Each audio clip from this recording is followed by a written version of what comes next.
आकाशवाणी गोरखपुर से प्रादेशिक समाचार।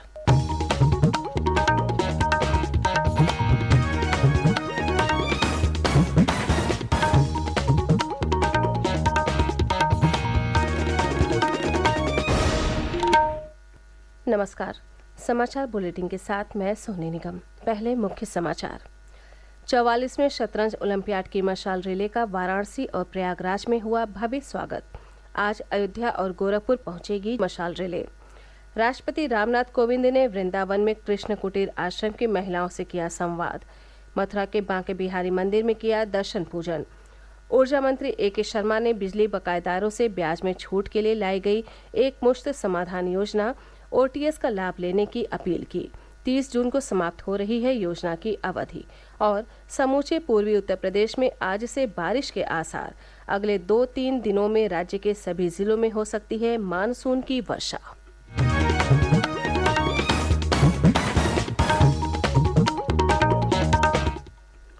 अब समाचार विस्तार से।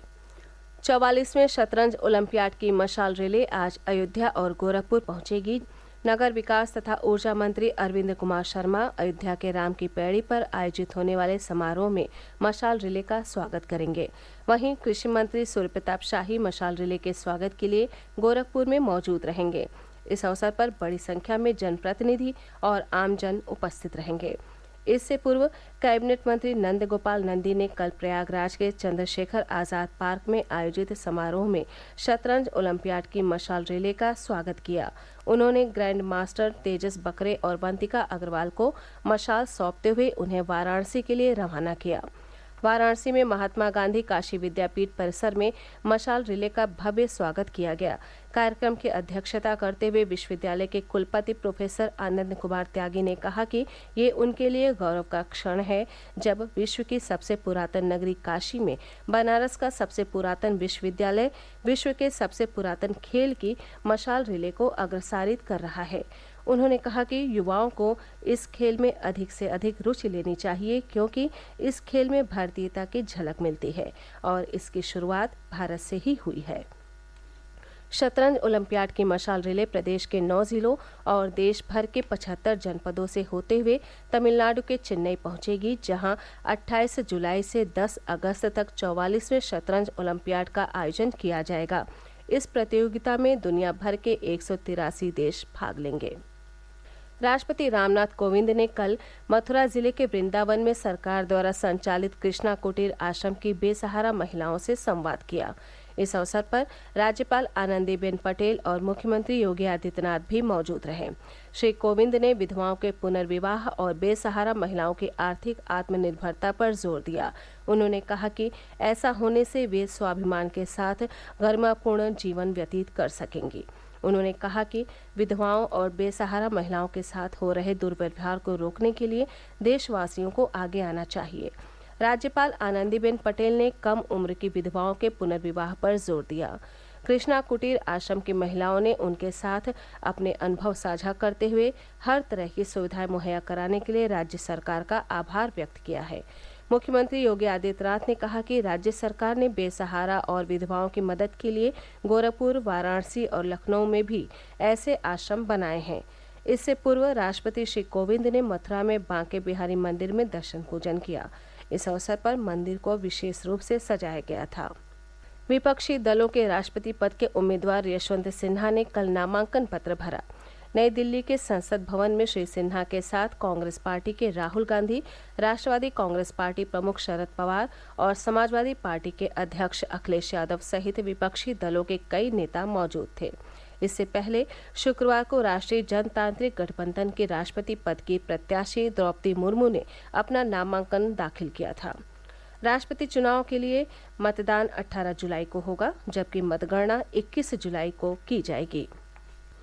उप मुख्यमंत्री ब्रजेश पाठक ने कहा कि प्रदेश में कानून व्यवस्था बेहतर होने से राज्य में निवेश बढ़ा है।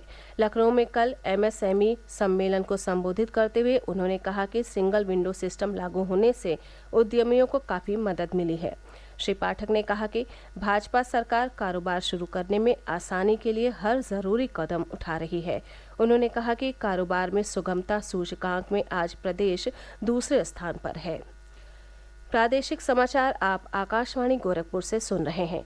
ये समाचार बुलेटिन हमारे YouTube channel AIR news Gorakhpur और ट्विटर हैंडल AIR News_GKP पर भी उपलब्ध है।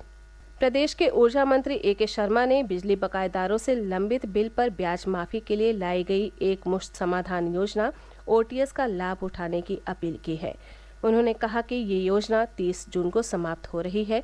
ऐसे में सभी घरेलू और निजी नलकूप उपभोक्ता अगले 3 दिनों के दौरान अपने बकाया बिजली बिल का भुगतान कर ब्याज में छूट का फायदा उठाएं। उन्होंने बताया कि राज्य में 1 जून से 25 जून तक 21 लाख से अधिक उपभोक्ताओं ने इस योजना के अंतर्गत अपने बिल जमा किए हैं। इससे प्रदेश सरकार को 1400 करोड़ रुपए का बकाया राजस्व प्राप्त हुआ है।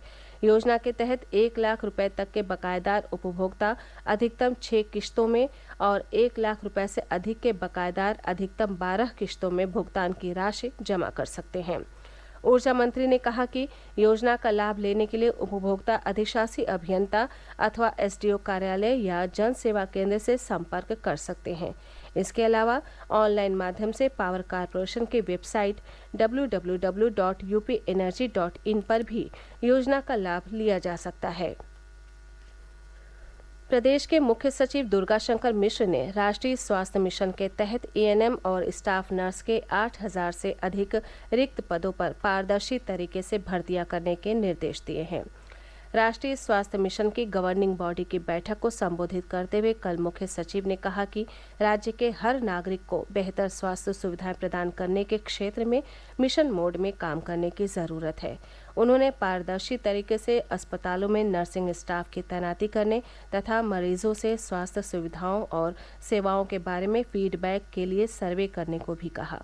उन्होंने कहा कि स्वास्थ्य क्षेत्र में लगातार हो रहे महत्वपूर्ण सुधारों से प्रदेश सही दिशा में आगे बढ़ रहा है। मौसम विभाग के अनुसार प्रदेश में मानसून के आगे बढ़ने के लिए स्थितियां अनुकूल बनी हुई हैं। आज से समूचे पूर्वी उत्तर प्रदेश में वर्षा होने की संभावना है। राज्य के पश्चिमी हिस्से के कई स्थानों पर भी आज से बारिश हो सकती है। विभाग ने अगले 2-3 दिनों के दौरान प्रदेश के सभी जिलों में मानसून की वर्षा होने का अनुमान जताया है। वहीं कल दोपहर बाद राजधानी लखनऊ और उसके आसपास के इलाकों में वर्षा होने से मौसम सुहावना हो गया है। बलिया और गोरखपुर सहित पूर्वांचल के कई जिलों में भी वर्षा होने के समाचार हैं। सहारनपुर विकास प्राधिकरण ने कई मामलों में वांछित आरोपी सन्नी नागपाल की अवैध संपत्ति को बुलडोजर से ढहा दिया है। कल पुलिस सुरक्षा के बीच आरोपी के जनता रोड स्थित करीब 1500 गज के फार्म हाउस को गिराया गया। मेरठ में कल एक मकान में अचानक विस्फोट होने से आसपास के 3 मकान ढह गए। हादसे में 2 लोगों की मृत्यु हो गई। 10 से अधिक लोगों के मलबे में दबे होने की आशंका है। पुलिस और फायर ब्रिगेड की टीमें मलबा हटाने के कार्य में जुटी हैं। पुलिस को शक है कि मकान में अवैध रूप से पटाखे बनाए जा रहे थे। हालांकि सूचना गैस सिलेंडर में विस्फोट की दी गई थी। पीलीभीत स्थित टाइगर रिजर्व में वन्य जीव अपराध नियंत्रण पर एक कार्यशाला का आयोजन किया गया, जिसमें वक्ताओं ने वन्य जीवों का शिकार और उनके अंगों की तस्करी रोकने के संबंध में उपयोगी जानकारी दी। टाइगर रिजर्व के उप निदेशक नवीन खंडेलवाल की अध्यक्षता में हुई इस कार्यशाला में पुलिस, स्थानीय अभिसूचना इकाई, सशस्त्र सीमा बल, राष्ट्रीय बाघ प्राधिकरण, टाइगर रिजर्व और वन्य जीव प्रभाग के अधिकारी मौजूद रहे। केंद्र शासित प्रदेश जम्मू कश्मीर में 43 दिन की अमरनाथ तीर्थ यात्रा 30 जून से शुरू होगी। इसके लिए सरकार ने पुख्ता इंतजाम किए हैं।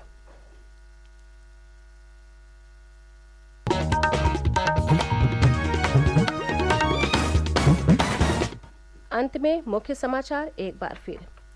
44वें शतरंज ओलंपियाड की मशाल रिले का वाराणसी और प्रयागराज में हुआ भव्य स्वागत। आज अयोध्या और गोरखपुर पहुंचेंगी मशाल रिले। राष्ट्रपति रामनाथ कोविंद ने वृंदावन में कृष्णा कुटीर आश्रम की महिलाओं से किया संवाद।